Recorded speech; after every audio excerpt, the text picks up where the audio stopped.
শবে বরাত স্পেশাল মাত্র ১০ মিনিটে গাজরে এই ডেজার্টটি তৈরি করে নিন। সবাই শুধু আপনার কাছ থেকে রেসিপি জানতে চাইবে। গাজরে এই ডেজার্টটি মুখে দেওয়া মাত্রই মিলিয়ে যাবে, এতটাই লোভনীয় গাজরে এই ডেজার্টটি। গাজরে এই ডেজার্টটি দেখতে যেমন লোভনীয়, খেতে যে কতটা লোভনীয় সেটা বলে বোঝানো যাবে না। বিশেষ করে যাদের গাজর ও পুডিং পছন্দ তাদের তো কথাই নেই। আর যেসব বাচ্চারা গাজর খেতে চায় না তাদেরকে কিন্তু এই ডেজার্টটি বানিয়ে দিলে তারা অনায়াসেই খেয়ে নেবে, এতটাই লোভনীয় এই ডেজার্টটি। আসসালামু আলাইকুম everyone, welcome back to and 3 I cook channel. গাজরের এই লোভনীয় ডেজার্টটি তৈরি করার জন্য প্রথমে গাজরটাকে কেটে এরপর ছোট ছোট স্লাইস করে নিয়েছি। অবশ্যই গাজরটাকে খুব ভালো করে ধুয়ে নিয়ে এরপর ছোট ছোট স্লাইস করে কেটে নিতে হবে, এতে করে ব্লেন্ডারে ব্লেন্ড করে নিতে খুবই সহজ হবে। গাজরগুলোকে ব্লেন্ডারে ব্লেন্ড করে নেওয়ার জন্য আমি এখানে ব্লেন্ডারের একটি জগ নিয়েছি। এই জগের মধ্যে এভাবে করে গাজরগুলো দিয়ে দেব। গাজরগুলো ব্লেন্ডার জগে নিয়ে নেওয়ার পর এরপর 1/4 কাপ লিকুইড গরুর দুধ দিয়ে দিচ্ছি। এরপর ব্লেন্ডার জগে ঢাকনা দিয়ে দিচ্ছি। এরপর 2 থেকে 3 মিনিটের মতো গাজরগুলোকে খুব ভালো করে ব্লেন্ড করে নেব।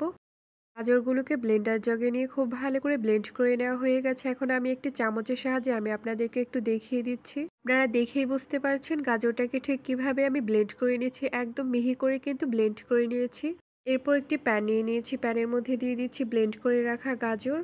এরপর 1/3 কাপ চিনি দিয়ে দিচ্ছি। আপনারা যদি মিষ্টিটা একটু বেশি খান তাহলে কিন্তু চিনি পরিমাণটা বাড়িয়ে দিতে পারবেন। এরপর লিকুইড গরুর দুধ দিয়ে দিচ্ছি 2 কাপ। আপনারা যদি গুঁড়া দুধ ব্যবহার করতে চান তাহলে ব্যবহার করতে পারবেন, তবে গুঁড়া দুধটাকে লিকুইড করে নিতে হবে। এরপর 1/3 কাপ কর্নফ্লাওয়ার দিয়ে দিচ্ছি। এই ডেজার্টটির অন্যতম উপকরণই হলো এই কর্নফ্লাওয়ার। এই কর্নফ্লাওয়ার ব্যবহার করার কারণে এই ডেজার্টটি কিন্তু জমাট বেঁধে যাবে, তাই অবশ্যই কিন্তু কর্নফ্লাওয়ারটা ব্যবহার করতে হবে। এরপর একটি হুইস্কের সাহায্যে সবগুলো উপকরণ খুব ভালো করে মিশিয়ে নেব। আপনাদের ঘরে যদি এরকম একটি হুইস্ক না থাকে তাহলে 2টা কাঁটা চামচ একসাথে করেও কিন্তু মেশাতে পারবেন। হুইস্কের সাহায্যে সবগুলো উপকরণ খুব ভালো করে মেশানো হয়ে গেছে। এরপর 1 চামচ ভ্যানিলা এসেন্স দিয়ে দিচ্ছি, এতে করে ফ্লেভারটা খুবই ভালো আসবে। এটা পুরোপুরি অপশনাল, আপনারা চাইলে এটা বাদ দিতে পারবেন। এরপর আবারও হুইস্কের সাহায্যে ভ্যানিলা এসেন্সটাকে গাজরের মিশ্রণের সাথে খুব ভালো করে মিশিয়ে নেব। গাজরের মিশ্রণের সাথে ভ্যানিলা এসেন্সটাকে খুব ভালো করে মেশানো হয়ে গেছে। এরপর চুলাটা অন করে দেব। চুলার আঁচটা লো টু মিডিয়াম হিটে রেখে হুইস্কের সাহায্যে অনবরত নাড়তে থাকবো। অনবরত নাড়তে নাড়তে একটা পর্যায়ে দেখতে পারবেন যে মিশ্রণটা অনেকটাই ঘন হয়ে এসেছে।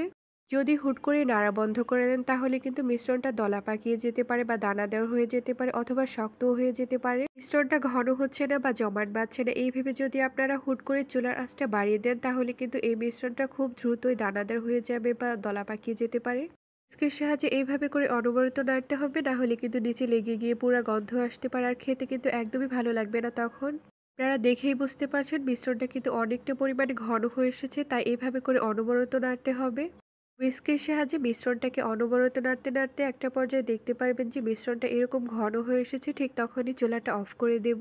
চুলাটা অফ করে দেওয়ার সাথে সাথে আমি একটি ছোট্ট বোল রেডি করে রেখেছিলাম, এখন এই বোলের মধ্যে এইভাবে করে ঢেলে দেব। আপনারা চাইলে যে কোনো কাচের বাটি, স্টিলের বাটি, সেরামিকের বাটি অথবা যে কোনো বক্সেই কিন্তু এই ডেজার্টটা সেট করে নিতে পারবেন। তা থেকে নামানো মাত্র মিশ্রণটাকে সেট করে নিতে হবে, না হলে কিন্তু এই মিশ্রণটা খুব দ্রুত জমাট বেঁধে যায়। এরপর এই বোলটাকে এইভাবে করে কয়েকবার ট্যাপ করে নেব। এরপর আমি ছোট্ট একটি বোল নিয়ে নিচ্ছি। এই ছোট্ট বোলের মধ্যে অর্ধেকটা আমি এইভাবে করে দিয়ে দিচ্ছি। মিশ্রণটাকে বোলের মধ্যে দিয়ে দেওয়া হয়ে গেলে এরপর 2টা বোলই আমি নিয়ে নিচ্ছি। এখন এই 2টা বোলকে আমি নর্মাল ফ্রিজে রেখে দেবো 1 ঘন্টার জন্য। 1 ঘন্টার মধ্যে এই ডেজার্টটা কিন্তু পুরোপুরিভাবে সেট হয়ে যাবে। 1 ঘন্টা পর বোল 2টাকে আমি নর্মাল ফ্রিজ থেকে বের করে নিয়েছি। এরপর আমি আপনাদেরকে একটু দেখিয়ে দিচ্ছি। দেখতেই পাচ্ছেন কতটা পারফেক্টভাবে সেট হয়ে গেছে। এর সাহায্যে কোনোভাবে কেটে নেওয়ার দরকার নেই। হাত দিয়ে এভাবে করে চাপ দিলেই কিন্তু বের হয়ে আসবে। এরপর এই বোল 2টা থেকে এইভাবে করে ডেজার্টটাকে ডিমোল্ড করে নেব। আমি ভিডিওতে ঠিক যেভাবে দেখাচ্ছি আপনারাও ঠিক এইভাবে করে ডিমোল্ড করে নেবেন। আপনারা দেখেই বুঝতে পারছেন কতটা সহজে ডিমোল্ড করে নিয়েছে আর দেখতে কতটা লোভনীয় লাগছে। এরপর এই ডেজার্টগুলোকে আরও আকর্ষণীয় করে তোলার জন্য এইভাবে করে গুঁড়া দুধ উপরে দিয়ে দিচ্ছি, এতে করে দেখতেও সুন্দর লাগবে আর খেতে অনেক বেশি ভালো লাগবে। আপনারা চাইলে গুঁড়া দুধ না দিয়েও কিন্তু খেতে পারবেন, এতে কোনো সমস্যা হবে না। গুঁড়া দুধটা দিয়ে দেওয়ার পর এখন আমি আপনাদেরকে একটু কেটে দেখাচ্ছি ঠিক কতটা পারফেক্ট হয়েছে এই ডেজার্টটা।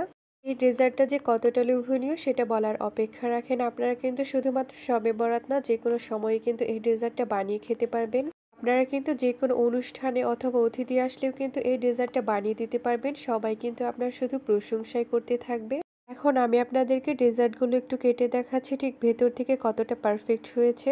আপনারা দেখেই বুঝতে পারছেন ডেজার্টটা ঠিক কতটা পারফেক্ট হয়েছে, এটা কিন্তু বলার অপেক্ষা রাখে না।